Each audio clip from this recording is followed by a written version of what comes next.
Part 1. The Illusion of Money Without Foundation.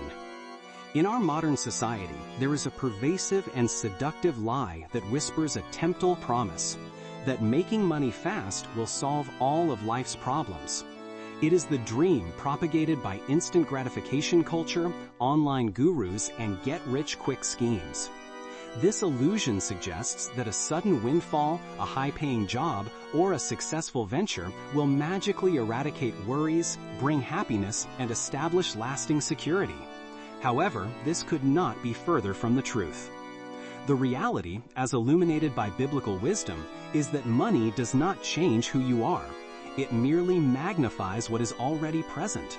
If your life is built upon a shaky foundation of poor decision-making, unaddressed character flaws, or a lack of spiritual grounding, then an influx of money will not stabilize it. Instead, it will often accelerate the existing decay, amplifying the cracks and leading to a more spectacular collapse. Money acts like a powerful amplifier. If you have sound principles, it amplifies your capacity to do good. If you lack wisdom, it amplifies your capacity for foolishness. Without a solid biblical foundation, even the most impressive income or substantial wealth can lead to catastrophic failure. We see this play out repeatedly in the lives of lottery winners who squander their fortunes, professional athletes who go bankrupt within a few years of retirement, and entrepreneurs who achieve massive success only to experience personal and relational devastation. Their financial gains, rather than providing stability, became catalysts for their downfall because the underlying foundation of their lives was weak or absent. This truth echoes the profound warning given by Jesus in the Gospel of Matthew in its 7th chapter, verses 24 through 27. He speaks of two builders. Therefore, whoever hears these sayings of mine and does them, I will liken him to a wise man who built his house on the rock. And the rain descended, the floods came, and the winds blew and beat on that house, and it did not fall, for it was founded on the rock. But everyone who hears these sayings of mine and does not do them will be like a foolish man who built his house on the sand. And the rain descended, the floods came, and the winds blew and beat on that house, and it fell, and great was its fall. In this parable, the storms represent the inevitable trials and pressures of life, including financial challenges, unexpected expenses, and economic shifts. The foundation, however, is not external circumstances, but the internal adherence to Jesus' teachings, which encompass principles of wisdom, stewardship, integrity, and faith. If your financial house is built on the sand of worldly philosophies, unchecked consumerism, impulsive decisions, or a reliance on fleeting market trends, then even a significant income will not safeguard it. When the storms of life inevitably come, and they will come, that house, regardless of its impressive outward appearance, will fall, and great was its fall. The very money that was intended to provide security becomes an accelerant for disaster when it lacks the guiding hand of biblical wisdom. True financial security and lasting prosperity are not found in the amount of money one possesses, but in the integrity of the foundation upon which one's financial life is built. This foundation is God's unchanging word, His principles for living, and His wisdom for managing all that He entrusts to us. Without this bedrock, the pursuit of money, no matter how successful in worldly terms, remains an illusion, destined to crumble under the weight of life's inevitable pressures. Our journey together will explore how to build that unshakable foundation. Part 2. Character before cash. God's hidden order. Building upon our understanding that money merely magnifies an existing foundation, we now delve into a core biblical truth often overlooked in our pursuit of financial success. God prioritizes who you are, your character, before He blesses what you do or the cash that flows from it. This is a hidden order, a divine principle that dictates the flow of true and lasting prosperity. It is not about simply performing tasks to earn money. It is about cultivating an inner integrity that God can trust with increased responsibility and resources. The book of Proverbs, in its 22nd chapter, verse 1, declares this truth with crystal clarity. A good name is more desirable than great riches. To be esteemed is better than silver or gold. Notice the hierarchy here. A good name refers to one's reputation, one's integrity, one's character, the sum total of who you are when no one is watching. This is explicitly stated as being more desirable, more valuable than great riches or vast quantities of silver or gold. God places immeasurable worth on a person's character, understanding that true wealth is not solely measured by one's balance sheet, but by the depth of one's moral and spiritual foundation. Further reinforcing this principle, Jesus himself states in the Gospel of Luke, chapter 16, verse 10, "Whoever can be trusted with very little can also be trusted with much, and whoever is dishonest with very little will also be dishonest with much." This powerful verse reveals God's testing ground for stewardship. He does not immediately entrust vast sums to those who have yet to prove faithful with smaller amounts. He observes how we manage the little, the small tasks, the everyday responsibilities, the limited resources, and even the seemingly insignificant interactions before considering us worthy of much. This much can encompass greater influence, greater responsibility, and indeed greater financial resources. It is a divine process of preparation, where character is forged and proven under various circumstances. To illustrate this hidden order most profoundly, let us turn to the extraordinary life of Joseph, recorded in the book of Genesis. Joseph began his journey as a favored son, yet soon found himself betrayed by his own brothers, sold into slavery, and transported to Egypt. In the house of Potiphar, his master, Joseph served diligently and with unwavering integrity. Even as a slave, the Bible tells us that the Lord was with Joseph, and he was a prosperous man. Genesis chapter 39, verse 2. His character shone brightly, earning him the trust of Potiphar, who eventually placed Joseph in charge of his entire household. Despite his faithfulness, Joseph faced another immense trial. He was falsely accused and unjustly thrown into prison. Yet even in the confines of a dungeon, Joseph's character remained unblemished. He did not become bitter or resentful. Instead, he continued to serve with diligence, so much so that the keeper of the prison entrusted all the prisoners to Joseph's care. Again, the Lord was with Joseph, blessing his efforts even in the most adverse conditions, because of who Joseph was at his core, a man of integrity, faithfulness, and wisdom. Notice that throughout these trials, Joseph was not pursuing wealth or position. He was simply living out his character, faithfully stewarding every situation God placed him in, no matter how humble or unjust. It was this consistent display of character, tested and refined through adversity, that ultimately prepared him for what God had in store. After years of imprisonment, Joseph's ability to interpret dreams brought him before Pharaoh, the most powerful ruler of his day. Pharaoh recognized Joseph's exceptional character and wisdom, stating, "Can we find such a one as this, a man in whom is the Spirit of God?" Genesis chapter 41, verse 38. Consequently, Pharaoh elevated Joseph to the second highest position in all of Egypt, entrusting him with the management of the entire nation's food supply and economy during a severe famine. Joseph was given immense power, vast resources, and incredible influence, not because he sought them, but because his character had been proven trustworthy over decades of hardship and faithfulness in the little things. Joseph's story powerfully demonstrates God's hidden order. Character precedes cash, and integrity precedes influence. God shapes who you are, testing your faithfulness in various seasons before entrusting you with greater opportunities and resources. He knows that true, lasting blessing requires a vessel capable of stewarding it wisely, justly, and with an unwavering heart focused on Him. Therefore, our primary focus should never be solely on accumulating money, but on cultivating a character that God can trust with abundance. Part 3. Counting the Cost. The Forgotten Blueprint. In a world that often celebrates spontaneity and immediate gratification, the wisdom of careful planning can seem outdated or even restrictive. Yet when we turn to the sacred texts, we discover that foresight and meticulous calculation are not only encouraged but are presented as essential for success in any endeavor, particularly in our financial lives. This brings us to a crucial biblical principle often overlooked in modern financial advice: counting the cost. Jesus himself poses this profound question in the Gospel of Luke in its 14th chapter, verse 28. For which of you, intending to build a tower, does not first sit down and estimate the cost, whether he has enough to finish it? This is not merely an anecdote about construction. It is a universal principle for wise living. Jesus challenges us to think before we act, to plan before we proceed, and to assess our resources before committing to any significant undertaking. To ignore this foundational step is to invite financial instability and potential failure.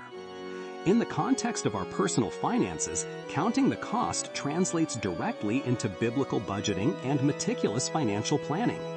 This is not a punitive exercise designed to limit your enjoyment. Rather, it is a survival strategy, a blueprint for creating, rather than restricting, true financial freedom. A budget is simply a plan for your money, a roadmap that directs every dollar towards its intended purpose. Without a budget, your money is like a ship without a rudder, drifting aimlessly and often crashing against the rocks of unforeseen expenses or impulsive spending. Many people view budgeting as a straitjacket, believing it will suffocate their financial liberty. However, the opposite is true. A well-crafted budget, aligned with God's principles, actually expands your freedom. It allows you to consciously allocate resources towards your goals, whether that's paying off debt, saving for a down payment, investing for retirement, or giving generously. It gives you control rather than allowing your money to control you. It transforms you from a passive recipient of financial circumstances into an active steward of God's resources. Consider the wisdom found in the book of Proverbs, in its 21st chapter, verse 5. The plans of the diligent lead surely to abundance, but everyone who is hasty comes only to poverty. This verse powerfully connects diligence in planning with the outcome of abundance. Diligence implies careful, consistent effort and thoughtful consideration. When applied to our finances, it means taking the time to understand our income, track our expenses, set financial goals, and create a realistic plan to achieve them. This diligent planning is not optional. It is a direct pathway to prosperity. Biblical budgeting involves several key components. 1. Knowing your income. Understand exactly how much money is coming in. 2. Tracking your expenses. Accurately record where every dollar is going. This often reveals surprising patterns of unconscious spending. 3. Setting clear financial goals. What do you want your money to accomplish? Debt freedom, a fully funded emergency fund, investments for the future? And 4. Allocating every dollar. Give every dollar a job. This might be towards savings, debt payments, living expenses, or giving. This disciplined approach allows you to see potential shortfalls before they become crises.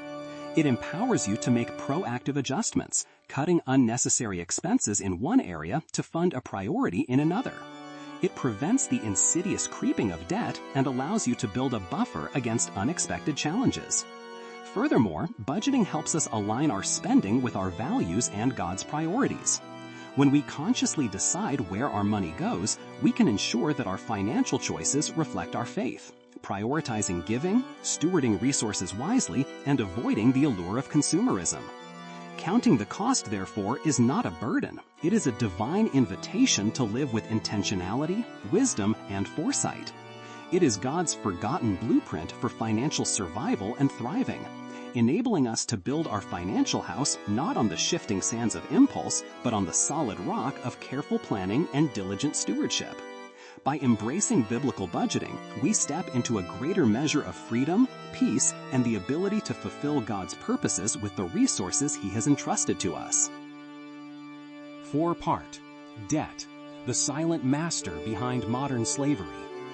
In our journey to understand God's blueprint for true financial freedom, we must confront a stark reality that silently binds millions: the insidious nature of debt. While often perceived as a tool or a necessary evil in modern commerce, the Scriptures paint a very different and far more sobering picture. They reveal debt for what it truly is, a form of bondage, a silent master that can subtly yet powerfully commandeer your future and redirect your life's purpose. The book of Proverbs, in its 22nd chapter, verse 7, delivers one of the most direct and potent warnings concerning debt. The rich rules over the poor, and the borrower is slave to the lender. This is not merely an ancient observation, it is an eternal principle. To be a slave means to have your labor, your time, and your very choices dictated by another. When you are indebted, a portion of your income, and by extension, a portion of your life's effort, is no longer truly yours. It is already allocated to serve the lender. Let us illustrate how this ancient truth manifests in our contemporary world. Consider the pervasive presence of credit card debt. With their alluring offers and seemingly convenient access to immediate gratification, credit cards can quickly become chains forged from high interest rates. Each month, a significant portion of your hard-earned income is siphoned off, not to purchase new goods or services, but to service the interest on past consumption. This money, which could be used to build your family's future, invest in God's kingdom, or simply provide peace of mind, instead flows out of your hands, fulfilling the demands of the lender. You work not just for your family or your calling, but significantly for the credit card company. That, my friends, is a form of servitude. The same principle applies, perhaps more subtly, to other forms of debt. A mortgage, while enabling home ownership, represents a multi-decade commitment, where a substantial part of your monthly earnings is dedicated to repaying a loan, often with significant interest accumulating over time. While prudent home ownership can be a wise investment, excessive mortgage debt can create golden handcuffs, restricting your geographic mobility, limiting career choices, and diminishing your capacity for savings and giving, all because a large percentage of your income is already promised to the bank. Then there are student loans, a burden carried by countless young people emerging into adulthood. Decades of payments can delay major life milestones, starting a family, purchasing a home, or pursuing entrepreneurial ventures. Their future income, before they even earn it, is largely pre-committed, effectively extending their period of slavery to the lender long after graduation. Car loans, personal loans, and even small payday loans, each one contributes to this system of bondage, redirecting your precious financial resources. The spiritual implications of this bondage are profound. When a significant portion of your income is dedicated to serving lenders, your capacity to serve your family is diminished. Your ability to generously contribute to God's purposes, supporting ministries, aiding the poor, or funding missions, is curtailed. Your choices are no longer solely guided by divine leading and personal conviction, but are constrained by the demands of your creditors. This constant pressure can breed anxiety, stress, and a spirit of scarcity, all of which hinder your ability to walk in the abundant life God desires for you. Instead of being a joyful steward, you become a stressed debtor. This is why, here at the Word on Wealth, we advocate passionately for breaking these chains. God's intention for His children is not perpetual financial obligation, but freedom to live fully, to give generously, and to serve Him unhindered. Breaking free from debt is not merely a financial strategy. It is a spiritual declaration. It is a decision to reclaim your labor, your income, and your future for God's highest purposes. It is choosing to be the head and not the tail, to lend and not to borrow. We challenge you to confront any debt you carry with courage and conviction. Recognize it for what it is, a silent master, and commit today to dismantling its hold on your life. Your freedom, your family's well-being, and your capacity to fulfill God's calling depend on it. Part 5. Choose your circle. Choose your future. We have established that a strong character is paramount before God entrusts us with significant resources, and that debt can become a silent master, subtly steering our lives. Now, let us turn our attention to an often underestimated, yet profoundly influential factor in our financial destiny: the company we keep, the people who form our innermost circle. The impact of our relationships on our financial health is not merely incidental. It is a fundamental principle woven throughout Scripture, revealing that who you choose to walk with today shapes where you will stand tomorrow. The Apostle Paul, in his first letter to the Corinthians, chapter 15, verse 33, issues a timeless warning. Do not be deceived. Bad company corrupts good character. This profound statement directly links our associations to our core being. Recall our discussion in Part 2 about character before cash. If our character is the essential foundation that God builds upon, then any influence that corrupts that character poses a direct threat not only to our spiritual well-being, but also to our financial stewardship. How does bad company corrupt financially? It can happen in myriad ways. It might be friends who normalize excessive spending, constantly encouraging purchases you cannot afford, or making light of accumulating debt. It could be associates who foster a mindset of entitlement, discouraging diligent work or wise saving. Perhaps it is a social circle that views generosity as foolishness, rather than a spiritual discipline and a pathway to blessing. When surrounded by such influences, our own good intentions, our resolutions for financial prudence, and our biblical convictions can slowly erode, leading us down paths we never intended to travel. Their habits become our habits, their mindset subtly becomes our mindset, and their financial trajectory, often unintentionally, becomes ours. The book of Proverbs further illuminates this truth in chapter 13, verse 20. Walk with the wise and become wise, but a companion of fools suffers harm. This verse provides a stark dichotomy and a clear choice. To walk with the wise implies more than mere acquaintance. It suggests an intimate association, a shared journey, and a mutual exchange of ideas and values.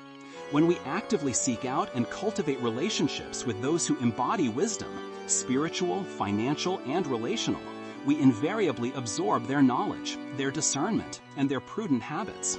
We learn from their successes, and perhaps even more importantly, from their failures. Their perspectives broaden our own, challenging our limiting beliefs and inspiring us to higher standards. Conversely, to be a companion of fools is to invite harm. In biblical terms, a fool is not necessarily someone lacking intelligence, but rather someone who disregards God's wisdom and consistently makes unwise choices, often with detrimental consequences. If our closest companions are consistently making financially irresponsible decisions, accumulating debt, or displaying a short-sighted approach to money, it becomes incredibly difficult to maintain a different standard for ourselves. We are susceptible to their counsel, their temptations, and the negative outcomes of their choices. Therefore, I strongly encourage you to take a critical look at your current social circles and consciously choose your future by choosing your company. Actively seek to surround yourself with individuals who will uplift your standards and expand your vision, particularly in the realm of financial stewardship. Look for individuals who are, first, wise in their financial dealings.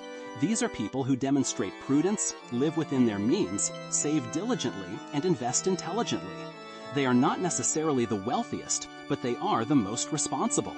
Second, generous in their giving. Seek out those who understand the joy and spiritual principle of giving, who use their resources to bless others and advance God's kingdom.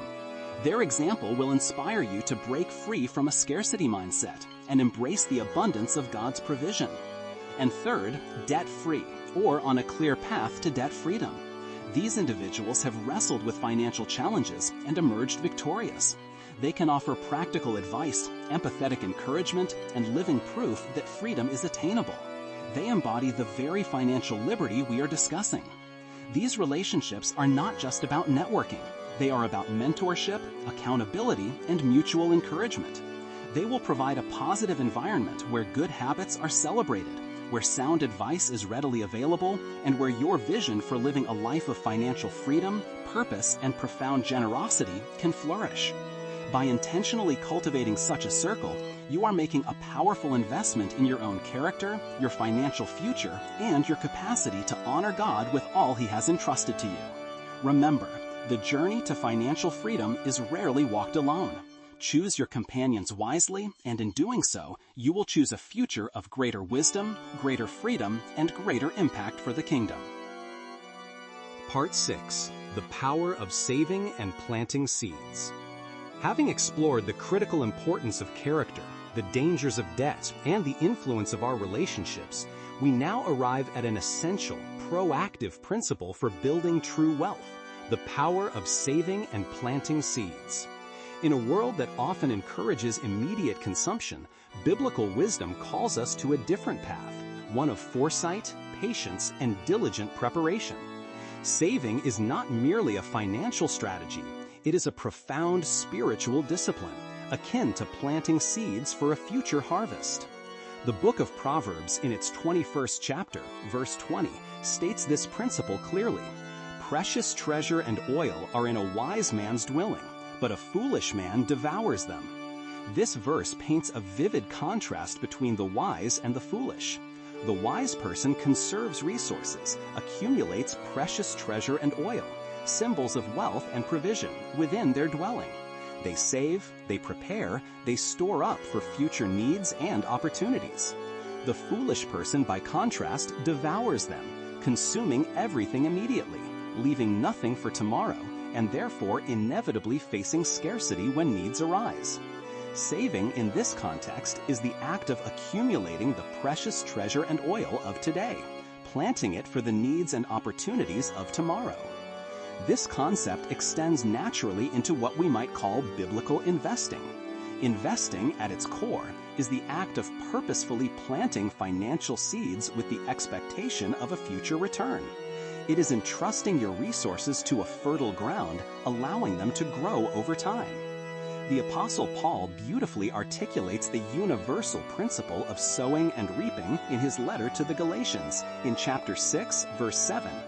Do not be deceived. God cannot be mocked. A man reaps what he sows. This spiritual law applies not only to moral and ethical actions, but also to our financial endeavors. If we sow nothing, we can expect to reap nothing. If we sow sparingly, we will reap sparingly. But if we sow generously and diligently, we can anticipate a bountiful harvest. Biblical investing is characterized by diligent, consistent planting. It is not about chasing speculative, get-rich-quick schemes, which often lead to disappointment and loss. Instead, it is about patient, disciplined allocation of resources over time, allowing the miraculous power of compound growth to work its wonders. Compound growth, often called the eighth wonder of the world, is simply the process where your earnings on an investment are reinvested, leading to future earnings on those earnings. Small, consistent seeds planted today, allowed to grow over many years, can become a mighty harvest. Consider the example of a farmer. A wise farmer does not eat all his seeds. He intentionally sets aside a portion, plants them in fertile ground, and patiently nurtures them, knowing that this deferred gratification will yield a far greater bounty in the future. Similarly, a wise steward sets aside a portion of their income, even a small portion initially, and faithfully invests it. This consistent act of planting month after month, year after year, allows for incredible growth over the long term. The purpose of this diligent planting and saving is multifaceted. It is certainly for our own future well-being and security, providing for retirement, unexpected emergencies, and significant life goals. This is part of responsible stewardship, ensuring we are not a burden to others and can live with peace of mind. However, biblical investing goes beyond mere self-preservation. A key purpose is to prepare for future generosity. As our resources grow through diligent planting, so too does our capacity to bless others and advance God's kingdom. The harvest we reap is not intended solely for our own consumption. It is also meant to be a wellspring from which we can pour out blessings on our families, our communities, and the ministries God calls us to support. The more God entrusts to us, and the more diligently we steward those resources, the greater our capacity becomes to be a channel of His provision for others. Therefore, embrace the spiritual discipline of saving and investing. Start small if you must, but start consistently. View every dollar saved and invested not as a sacrifice, but a seed planted with faith, nurtured with diligence, and destined for a harvest that will not only secure your future, but also enable you to live a life of profound impact and generosity for the glory of God. This is the power of planting seeds. Part 7. Radical Generosity, the overflow that transforms. We have systematically laid the foundation for sound financial stewardship, from character development and wise planning to debt elimination and diligent saving. Now we arrive at the pinnacle, the crowning jewel of biblical wealth management, radical generosity. This is not merely an optional add-on or a polite suggestion for those with surplus. It is presented throughout Scripture as the very hallmark of a surrendered heart, the ultimate expression of trust in God, and the overflow that truly transforms lives, ours and others. The Apostle Paul, in his second letter to the Corinthians, chapter 9, verse 7, provides clear guidance on the heart of giving. Each of you should give what you have decided in your heart to give, not reluctantly or under compulsion, for God loves a cheerful giver. Notice the emphasis here. Generosity is to be a deliberate, heartfelt decision, flowing from a joyful spirit, not from obligation or pressure. This cheerful giver embodies a trust that God will provide for their needs even as they give sacrificially. This spirit of cheerful giving is a profound act of worship, acknowledging God as the ultimate source of all we possess. To truly grasp the essence of radical generosity, we need only look to the greatest act of giving in history, as recorded in the Gospel of John, chapter 3, verse 16. For God so loved the world that he gave his one and only Son, that whoever believes in him shall not perish but have eternal life. God himself set the ultimate example of radical generosity, giving his most precious possession out of an immeasurable love. This is the blueprint for all giving. It flows from love, it is sacrificial, and its purpose is to bring life and transformation. Radical generosity, therefore, is far more than simply tithing or giving a token amount. It is a posture of the heart that reflects God's own character. When we give sacrificially and cheerfully, we are mirroring the divine nature of our Creator. We declare through our actions that we trust God more than we trust our accumulated wealth, and that His purposes are greater than our personal comfort. This act of giving challenges the idols of materialism and self-sufficiency, proving that money is a tool in God's hands, not an idol to be served. Consider how this transforms not just our finances, but our very being. When we engage in radical giving, our hearts expand. Our focus shifts from what can I get to how can I bless. This outward focus breaks the chains of covetousness and materialism, fostering a spirit of contentment and gratitude. We experience the truth of Jesus' words in the book of Acts, chapter 20, verse 35. It is more blessed to give than to receive. This blessing is not always monetary. Often it is a profound spiritual peace, an increased awareness of God's provision, and the deep joy of being used by Him. Furthermore, radical generosity dramatically multiplies our influence and transforms communities. When individuals and churches embrace a spirit of overflowing giving, resources are unlocked to meet pressing needs, feeding the hungry, sheltering the homeless, supporting education, funding missions, and spreading the gospel. This transforms lives, provides hope, and manifests God's love in tangible ways.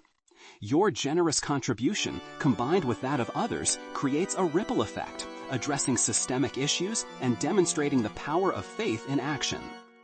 Radical generosity is the ultimate proof that we have mastered money, rather than allowing money to master us. It shows that we view our resources not as an end in themselves, but as instruments in God's hands for His glory and the good of humanity. It transforms personal character by cultivating humility, empathy, and a profound dependence on God. It transforms communities by funding vital initiatives and demonstrating the compassionate heart of Christ. Let us therefore embrace radical generosity, not as an obligation, but an incredible privilege. Let it be the overflow of a heart surrendered to God, trusting Him with every aspect of our lives, including our finances. For in giving, we truly receive, reflecting the divine nature and becoming channels through which God's abundant blessings flow to a world in need.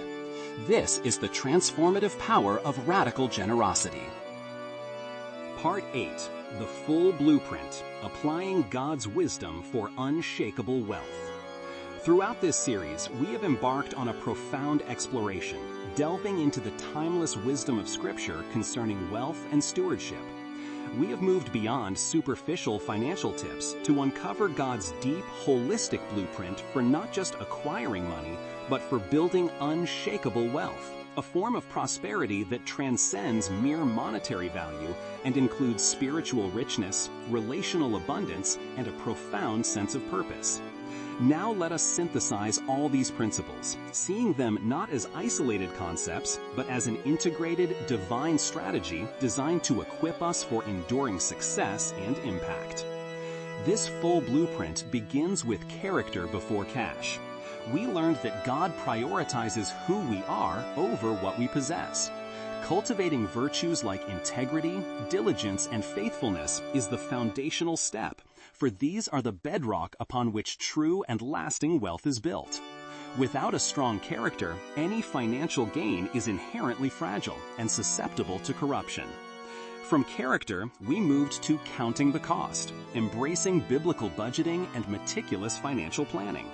This principle, drawn from Jesus' own words in Luke chapter 14, verse 28, encourages foresight and intentionality. It's about creating a roadmap for our money, ensuring that our resources are stewarded wisely and aligned with our goals, thereby creating rather than limiting true freedom. Next, we confronted debt, the silent master behind modern slavery. The powerful warning in Proverbs chapter 22, verse 7 reminds us that the borrower truly is slave to the lender. We exposed how various forms of debt, from credit cards to mortgages, can subtly redirect our income and our life's purpose, binding us in spiritual and financial bondage. Our commitment to this blueprint includes breaking these chains to reclaim our freedom. Then came the crucial insight of choose your circle, choose your future. We saw from 1 Corinthians chapter 15 verse 33 and Proverbs chapter 13 verse 20 that our relationships profoundly impact our financial destiny. Surrounding ourselves with wise, generous, and debt-free individuals elevates our standards, expands our vision, and provides invaluable support on our journey. Following this, we explored the power of saving and planting seeds. This is the proactive spiritual principle of preparing for tomorrow's harvest. Drawing from Proverbs chapter 21 verse 20 and Galatians chapter 6 verse 7, we learned that diligent, consistent saving and biblical investing are vital. This consistent planting leads to compound growth, preparing us not just for self-preservation, but for future generosity. And finally, we arrived at radical generosity, the overflow that transforms. This is not an afterthought, but the ultimate expression of a surrendered heart, mirroring God's own character as seen in John chapter 3 verse 16. As Paul reminds us in 2 Corinthians chapter 9 verse 7, cheerful giving multiplies our influence, transforms communities, and most importantly, shapes our personal character, affirming that money is a tool in God's hands, not an idol in ours. Together, these 7 principles form God's complete blueprint for building enduring wealth, a prosperity that is not easily shaken by the cultural shifts or economic storms of our age. This isn't about following a rigid formula. It's about embracing a biblical worldview of stewardship that permeates every aspect of our financial lives. By integrating these truths, you are not just managing money. You are participating in God's design for human flourishing. You are building wealth with integrity, purpose, and eternal perspective. This unshakable wealth is characterized by freedom from debt, the wisdom to plan, the joy of giving, the peace of provision, and the profound satisfaction of using your resources to honor God and bless others. So, I encourage you to revisit these principles. Reflect on where you can apply them more diligently in your own life. Start today with courage and faith, knowing that by applying God's wisdom, you are building a legacy of unshakable wealth, a legacy that will endure for generations and bring glory to the one who owns it all. This is the promise of God's full blueprint for your financial life. Knowledge without action, the wasted seed. For many weeks now, we have journeyed through profound biblical truths concerning wealth, stewardship, and financial freedom.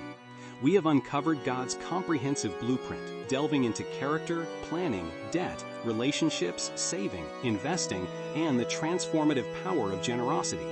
You have absorbed rich wisdom from the scriptures, gaining invaluable insights that have the power to revolutionize your financial life and impact your eternal legacy. However, as we stand at the culmination of this series, I must deliver a stark and crucial challenge. Knowledge without action is merely wasted seed. Imagine a farmer who diligently researches the most fertile soil, learns about the optimal planting seasons, acquires the finest quality seeds, and meticulously studies the best irrigation techniques. He possesses all the theoretical knowledge, understands the blueprint for a bountiful harvest, and can articulate every principle flawlessly. Yet, if that farmer never steps into the field, never breaks ground, never drops a single seed into the earth, what becomes of all that knowledge? It remains dormant. It bears no fruit. It is, in essence, wasted. The same principle applies directly to the spiritual and financial truths we have explored together. You now possess a wealth of knowledge, a divine blueprint for unshakable wealth. You understand that character is paramount, that planning is crucial, that debt can be bondage, that your circle matters, that saving is planting, and that generosity is transformation. But merely understanding these truths, nodding in agreement, or even feeling inspired is utterly insufficient if it does not translate into practical application. The book of James, in its first chapter, verses 22 through 24, issues a piercing challenge. Do not merely listen to the word and so deceive yourselves. Do the word. Anyone who listens to the word but does not do what it says is like someone who looks at his face in a mirror and, after looking, goes away and immediately forgets what he looks like. The mirror of God's word has shown you the path to financial freedom and flourishing. But if you walk away from this series without making conscious, deliberate decisions to implement what you have learned, you are deceiving yourself. The knowledge will fade, the inspiration will wane, and your financial situation will remain unchanged, perhaps even worsening. This is not a time for passive contemplation. It is a moment for active transformation. God's wisdom is not given merely for intellectual exercise, but for practical living. Each principle we have discussed is a seed of truth ready to be planted in the fertile ground of your daily choices and actions. But these seeds will remain dormant, unfruitful, and ultimately wasted if they are not sown.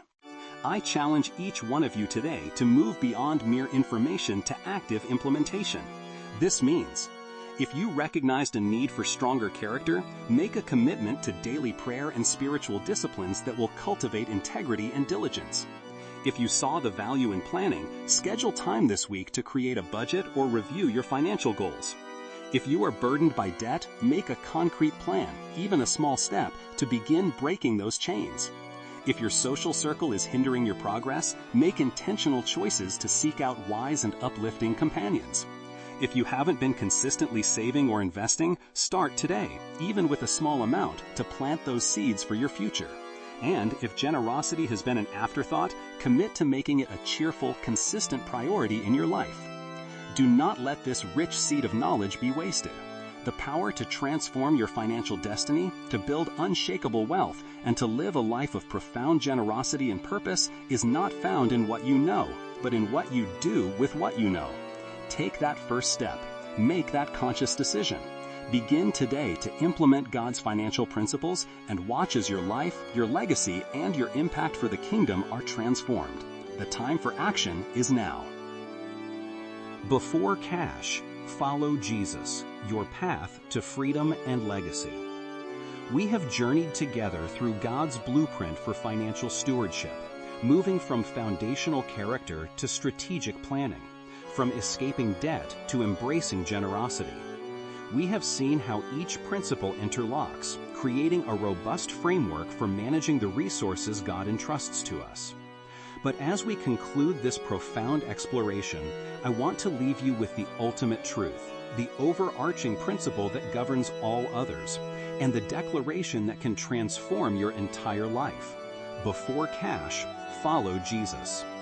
In a world consumed by the relentless pursuit of wealth, where societal pressures often dictate our spending, saving, and investing habits, it is easy to lose sight of the higher calling. The world urges us to accumulate, to consume, to keep up with trends, and often to secure our future solely through our own efforts. But God's way is radically different.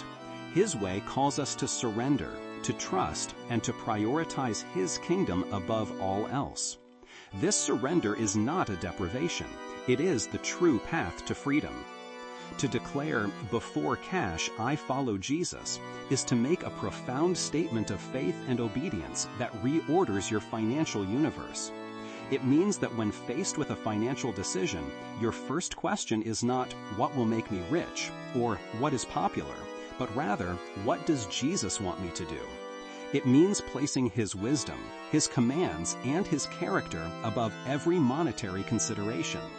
This declaration sets you free from the tyranny of materialism, the anxiety of scarcity, and the empty pursuit of fleeting earthly treasures. This path, following Jesus before cash, is your true road to financial freedom. It is not merely about having a large bank balance, but about being free from the love of money itself, as the Apostle Paul warns against in his first letter to Timothy, chapter 6, verse 10. Stating that the love of money is a root of all kinds of evil. When Jesus is first, money becomes a tool, not a master.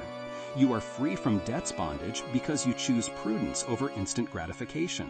You are free from the fear of tomorrow because you trust in God's provision. You are free to be profoundly generous because your security rests in your Creator, not in your cash. Furthermore, this path leads you to a life of unparalleled purpose. Your financial resources, once surrendered to Jesus, are no longer just for personal consumption. They become instruments for His kingdom. Every dollar saved, every investment made, every act of generosity is infused with divine purpose. You become a conduit for God's blessings, participating His redemptive work in the world. Whether it's supporting ministries, caring for the vulnerable, or advancing the gospel, your finances gain eternal significance. You realize that your wealth is not just for you. It is for God's glory and the flourishing of His creation. And finally, this commitment builds an enduring legacy, a legacy that truly honors God and blesses future generations. Jesus Himself advises us in the Gospel of Matthew, chapter 6, verses 19 through 21. "Do not store up for yourselves treasures on earth, where moths and vermin destroy, and where thieves break in and steal. But store up for yourselves treasures in heaven, where moths and vermin do not destroy, and where thieves do not break in and steal. For where your treasure is, there your heart will be also." When you follow Jesus before cash, you are not just building a financial portfolio. You are investing in eternal treasures. You are demonstrating to your children, grandchildren, and your community what it truly means to be a faithful steward. You are leaving behind not just money, but a testament of faith, integrity, and radical generosity, a spiritual inheritance far more valuable than any monetary sum. I invite you, therefore, to embrace this declaration wholeheartedly. Let it be the guiding star for every financial decision you make, big or small. Whisper it in prayer, proclaim it in your heart, and live it out with every dollar you earn, spend, save, and give. Before cash, I follow Jesus. May this declaration transform your finances from a source of stress into a channel of blessing, from a worldly pursuit into a divine adventure.